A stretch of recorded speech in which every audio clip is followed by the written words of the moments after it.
Maggie, why do you think women are often judged harshly, or they're not given the society doesn't use the same yardstick as men? For example, you just told me when you were doing the elections, there was so much focus on your beauty as opposed to your content or what you were bringing on the table. Why do you think that happens, and what can we do about it? I feel like, first of all, it's our culture as Africans, and probably nature has a role in it, a small role. But I feel like also men feel intimidated by women who are outspoken, by women who want to go for leadership, because they view women as a threat instead of taking it as it's going to be an equality. They're bringing resources, they're bringing the leadership. Like, for instance, right now, if you look at our current government, there are things that we have brought as women that are making our government be viewed in a way that it wasn't before, because we are bringing value to the table, but they don't see it that way, and they try to shut us down. It's just in the culture of men. They feel like, why are you taking this? You're coming here to take this. So if I'm a deputy president, someone else can be president. If I'm president, I'm not stopping any other position from being vied for.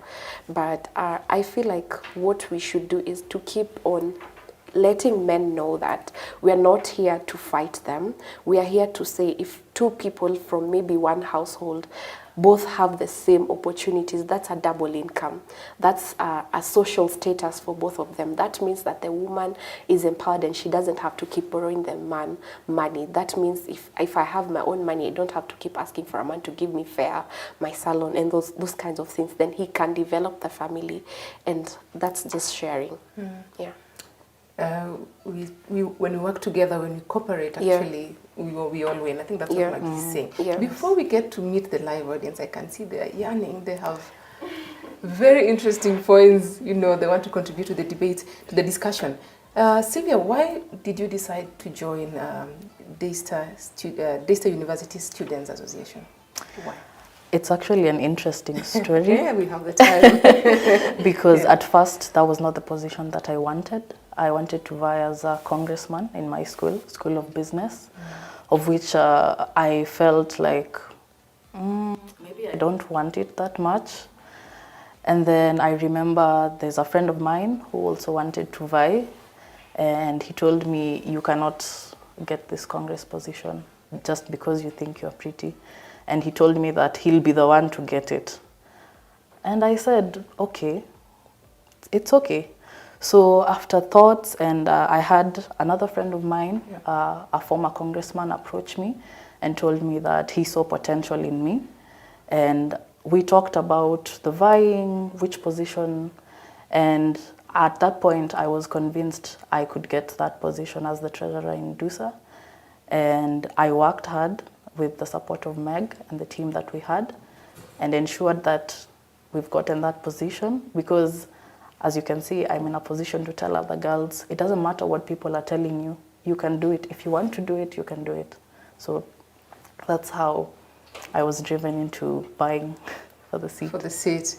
And congratulations. I think you're inspiring the next generation of young women.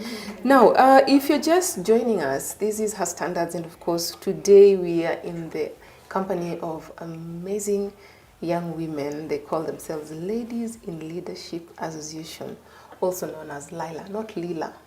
Lila, there's a difference. Huh? Lila is actually an independent, non-political, non-profit, ladies-run empowerment organization that was founded at Daystar. But that doesn't mean that the membership is solely for students of Daystar. Am I right, Maggie? Yes. Who else is part of Lila? When we came up with Lila, the idea was born in Daystar, but we had a vision to take it outside to other universities, because we also felt that there was a vacuum. As leaders first, of course, we had to think about ourselves. We thought, and we realized there was a vacuum in university student leadership. Ladies at this level, when they clear university, what is going to be next for them?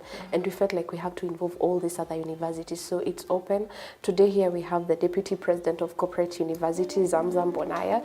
We have representatives from St. Paul. We have Tangaza University. We have Strathmore University. So Daystar is just the hub where it was born, but we are spreading our wings across all universities that are coming on board. Okay. Yeah. What activities? There's so many questions. What activities are you doing as Lila, and how are you involving the other institutions? Okay, I can give an example Yeah. of the launch that we had. Yeah. If you notice, it was not just a launch, it was a launch and a conference. So it was basically like a mentorship program, which is one of the things that we do.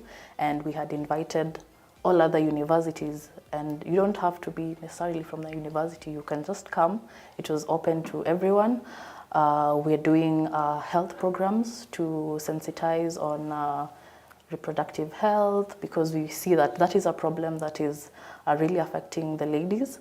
We're also doing education on democracy for ladies to know their rights, how policies are made, how to really know, they ujue everything, you know. And yeah, that's basically most of what we do. Most of the activities that you do.